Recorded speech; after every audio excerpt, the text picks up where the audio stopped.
हमारे साथ कुछ खास मेहमान जुड़े हुए हैं। मैं जरा सीधे उनसे सवाल लेना चाहूंगा क्योंकि ये अपने आप में बड़ा हमला है, आम लोगों को टारगेट किया है। अमूमन आतंकवाद आम लोगों पर इतना टारगेट नहीं करते थे या आम लोगों को सीधा निशाना नहीं बनाया जाता था, लेकिन ताबड़तोड़ गोलियां चलाना, आम लोगों को हिट करना, ये क्या संदेश दिया जा रहा है? सर बहुत बहुत स्वागत। किस तरह से इस हमले को देख रहे हैं सर आप? देखिए, ये बड़ा अनयूजुअल और अनप्रेसिडेंटेड वाकया है और इसकी अभी पूरी डिटेल्स हमारे पास आई नहीं है जी।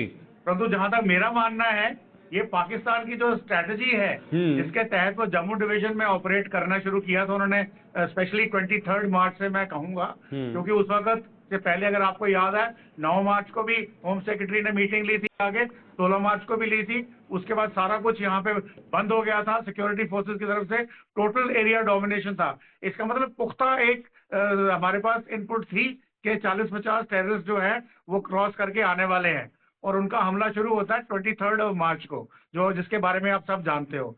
आज की डेट में ये सारे के सारे टेररिस्ट जो है करके जम्मू डिवीजन में है, रजौरी पुंछ में है, थन्ना मंडी में है, या अरनास में है, या डीसा फॉरेस्ट में है, या दुदू बसंतगढ़ में है। ये लोग क्रॉस करके नहीं जा पा रहे टुवर्ड्स भद्रवाह से आगे ठाठरी, श्रीनगर, सिंथनपास और तराल। और तराल जो इनका है फर्म बेस है, तो अगर वहां पे एक दो टेररिस्ट पहुंचा भी है, ये इनका नॉर्मल रूट है, और अगर वहां पहुंचा है तो उनकी जो स्ट्रैटेजी है, चाहे वो स्ट्रेटेजिक लेवल पे हो, चाहे ऑपरेशन लेवल पे हो, या टैक्टिक्स लेवल पे हो, वो उनको परमिशन नहीं देती कि वो टूरिस्ट को टारगेट करें। ये अगर किसी ने किया है तो ये एक कोई इनसेट माइंडेड है या कोई रेडिकलाइज बंदा है जो पाकिस्तान उसके अपनी स्ट्रैटेजी के मुताबिक नहीं चल रहा। तो ये हाईली ट्रेन बंदे हैं, शायद इसमें पाकिस्तान के एसएससी कमांडोज भी हैं, उनको पता है कि कैसे ऑपरेट करना है। क्योंकि अगर वो टूरिस्ट को टारगेट करेंगे तो जो कश्मीर की लोकल जनता है वो भी उनके अगेंस्ट हो जाएगी, क्योंकि उनकी लाइवलीहुड पे फर्क पड़ता है। तो इसलिए ये बात जो है मेरे हिसाब से 80% जो है ये एक वन ऑफ चीज है। जबकि एरिया ऑफ ऑपरेशन जम्मू के अंदर चल रहा है, तो सडनली श्रीनगर में, पहलगाम में जाके ऐसा करना बिल्कुल गलत है। और ये इसका प्रेसिडेंस पहले भी है।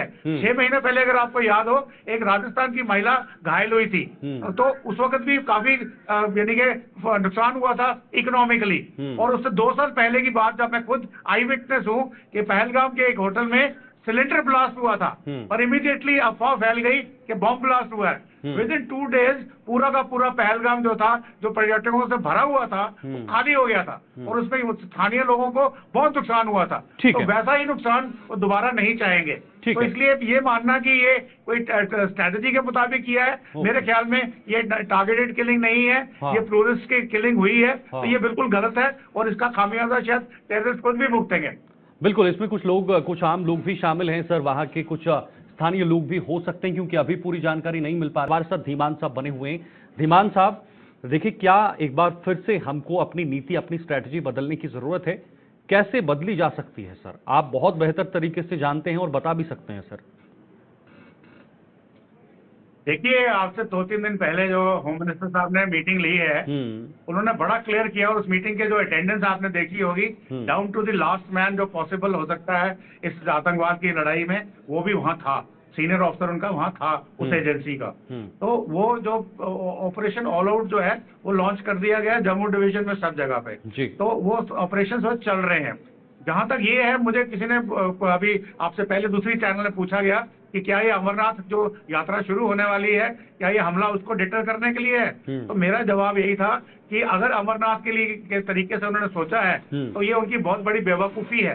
इस वक्त वो बिल्कुल टोटल तरीके से आ रहे हैं। अगर कश्मीर का अवाम उनके अगेंस्ट हो जाता है, जो हो चुका ऑलरेडी, क्योंकि उनको समझ में आ गई है, तो उनको बहुत नुकसान होगा। और अगर अमरनाथ की यात्रा उनके निशाने पे है तो उन्होंने पहले एक ऐसा इंसिडेंट करके अपने पत्ते खोल दिए हैं। अब ये जो सारे सीनियर ऑफिसर्स हैं इंटेलिजेंस के, वो सिक्योरिटी फोर्सेस के, वो सब इस घटना को स्टडी करेंगे और अगर इसका जरा सा 0.01% भी चांस है ड्यूरिंग अमरनाथ यात्रा होने का, तो वो इसको पहले से ही प्लग करेंगे। उसके बारे में पूरी कोशिश करेंगे, नहीं होगा। और किसी तरीके से जो आज के परपेट्रेटर्स हैं उनको भी छोड़ा नहीं जाएगा और आगे का जो इल्जाम है और पुख्ता किए जाएंगे। तो इसलिए ये जो एक पाकिस्तान अभी तक जो स्ट्रेटेजी चला रहा था, चाहे वो स्ट्रेटेजिक लेवल पे था, ऑपरेशनल लेवल पे, टैक्टिकल लेवल पे, अपने एसएसजी कमांडो के साथ जो फुली ट्रेन्ड लोग हैं, तो ये वाली जो घटना है ये मुझे उन ट्रेन लोगों वाली नहीं लगती है। इसका मतलब है ये कोई फ्रस्ट्रेटेड है, कोई रेडिकलाइज बंदा है, या शायद उसने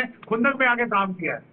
ठीक है, जो लोकल सपोर्ट की जो बात बार बार धीमान साहब उठती है कि लोकल सपोर्ट के बिना आतंकवाद पैर नहीं पसार सकता, आतंकवाद को अगर शेडो नहीं मिलेगा, आतंकवाद को अगर वो बेसिक फैसिलिटीज नहीं मिलेंगी तो वो नहीं पनप सकता है।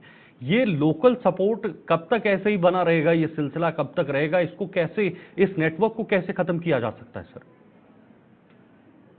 देखिए, जो लोकल सपोर्ट है, अगर आपको याद हो पिछले साल इन्होंने पॉलिसी ऑफ रिहैबिलिटेशन शुरू की थी, क्योंकि मोस्टली जो लोग यहाँ पे हैं उनके जो रिश्तेदार हैं अक्रॉस द बॉर्डर भी अवेलेबल है, तो वो जो वहां से लोग आते हैं उनको यहाँ पे आके बता दिया गया है कि एज ए इनकॉग्निटो बस जाओ, एज ए लोकल पॉपुलेशन में मर्ज हो जाओ, ताकि जब जरूरत पड़े तब आप उठ के ऊपर आओ। तो वो वाली पॉलिसी उनकी कामयाब हो रही है और काफी हद तक कामयाब हो गई है। अब उसको खत्म करने का तरीका एक ही है। देखिए, अब 370 जाने के बाद आज की डेट में जो हमारी सुरक्षा बलों की सक्सेस रेट है वो ऑलमोस्ट 80-85% है, वीजा भी 40% या उससे भी कम 2019 के पहले। तो अब इसके आगे मिलिट्री सोल्यूशन जो है वो अपनी पूरी कार्रवाई कर चुका है। अब यहाँ पे जनता की भागीदारी चाहिए और लोकल सपोर्ट को आइडेंटिफाई करने के लिए जनता से ज्यादा कोई और नहीं हो सकता, क्योंकि जो टेररिस्ट आएगा या OGW होगा वो पुलिस से और आर्मी से छिपता हुआ निकलेगा, इंटेलिजेंस एजेंसी से छिपेगा, बट लोकल पॉपुलेशन से कैसे छिप सकता है, क्योंकि वहां पकड़ा जाएगा। तो अब लोकल पॉपुलेशन जो उसको आइडेंटिफाई करती है, जैसे काफी सारे इंसिडेंट हमने कठुआ डिस्ट्रिक्ट में देखे हैं, तो उनके पास एक कोई तंत्र होना चाहिए कि वो इमीडिएटली एक्शनेबल इंटेलिजेंस जो है वो सिक्योरिटी फोर्सेस को दे। उसके लिए कोई ऐप हो सकती है, कोई हेल्पलाइन हो सकती है, कोई ग्रिडिंग हो सकती है, कोई पेट्रोलिंग और एरिया डोमिनेशन सिस्टम हो सकता है। वो गवर्नमेंट को बनाने की जरूरत है, ताकि जो कि ओवरग्राउंड वर्कर्स की जो है उनको धरपकड़ और तेज हो और उनको दिमाग में डर लगे उनको कि भैया अगर हमने मदद की तो हम मारे जाएंगे। तो उसके लिए NIA काफी कुछ काम कर रही है। ठीक है, ये भी जल्दी ही खत्म हो जाएगा।